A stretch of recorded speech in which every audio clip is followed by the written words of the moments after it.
আসসালামু আলাইকুম। Hello viewers, কেমন আছেন? আশা করি ভালো আছেন। আমি আপনাদের দয়ায় ভালো আছি, আলহামদুলিল্লাহ। আজকে আমি কাঁচা আমের রসগোল্লা দেখাবো, যেহেতু এখানে আমের সিজন। এজন্য আমি প্রথমে লিকুইড দুধ নিছি, গরুর দুধ। এটা আমি 1.5 কেজি পরিমাণ নিছি, আর এটা আমি আধা ঘন্টা থেকে জাল করতেছি। একদম অল্প আছে, অনেকটাই কমে গেছে। এখন আমি দিয়ে দিব কাঁচা আমটা আমি এভাবে কেটে নিছি, যেহেতু এখন আমের সিজন। এর জন্য আমের অনেক ধরনের রেসিপি হয়, আমি অনেক ধরনের রেসিপি বানাইছি। আপনারা চাইলে আমার পেজে ঘুরে আসতে পারেন। এটা আমি এখন অনবরত লাড়বো যতক্ষণ পর্যন্ত এখান থেকে ছানা নিয়ে ছেড়ে দিই। ছানা ছেড়ে দেওয়া পর্যন্ত আমি অনবরত লাড়তে থাকবো। এখন দেখেন পুরো দুধটা ছানা হয়ে গেছে। এখন আমি যে আম দিয়ে দিছিলাম ওটা উঠাই ফেলবো।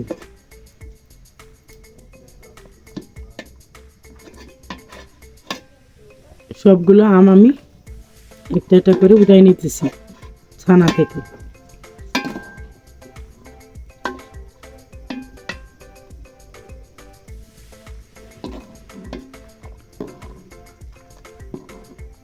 এখন আমি ছানাটা একটু ছেঁকে নিব একটা সুতি কাপড়ের সাহায্যে। ছানা থেকে ওই পানিটা আলাদা করে নিতেছি। এরকম একটা সুতি কাপড় নিতে হবে।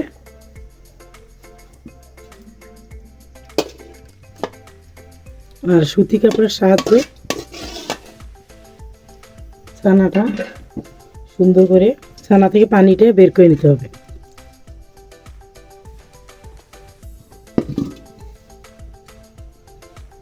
আমি অফ ক্যামেরায় আরও কিছুটা পানি ছিল, আমি বের করে নিছি।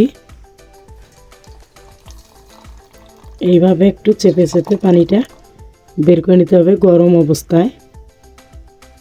আপনারা চাইলে ঠান্ডা করেও নিতে পারেন।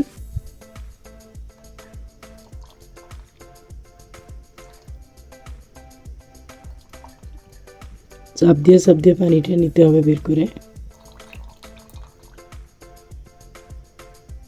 আমি এভাবে সবটুকু পানি ছানা থেকে আলাদা করে নিব।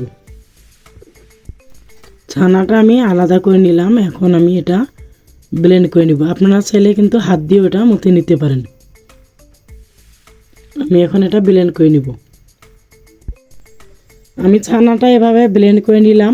এখন আমি একটা শেপ দিয়ে দিব। আপনারা চাইলে গোল শেপও দিতে পারবেন, আবার লম্বা শেপও দিতে পারবেন।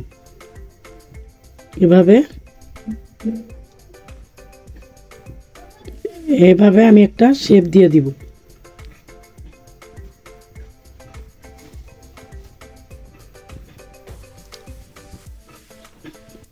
এভাবে আমি একটা শেপ দিয়ে দিলাম, আর সবগুলো আমি এভাবে শেপ দিয়ে দিব।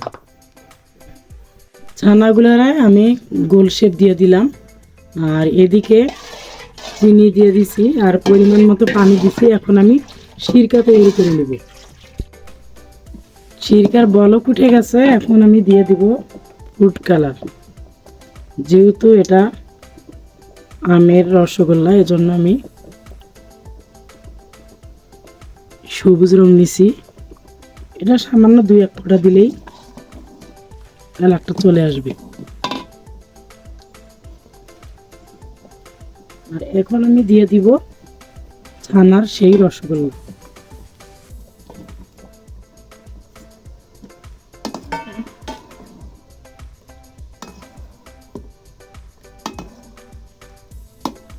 সিরকাটা যতক্ষণ পর্যন্ত ঘন হয়ে না আসছে আমি এটা অনবরত লাড়তে থাকবো। ছানার মিষ্টি আমার হয়ে গেছে। দেখেন মিষ্টিগুলো একদম ফুলে গেছে, অনেক বড় হয়ে গেছে।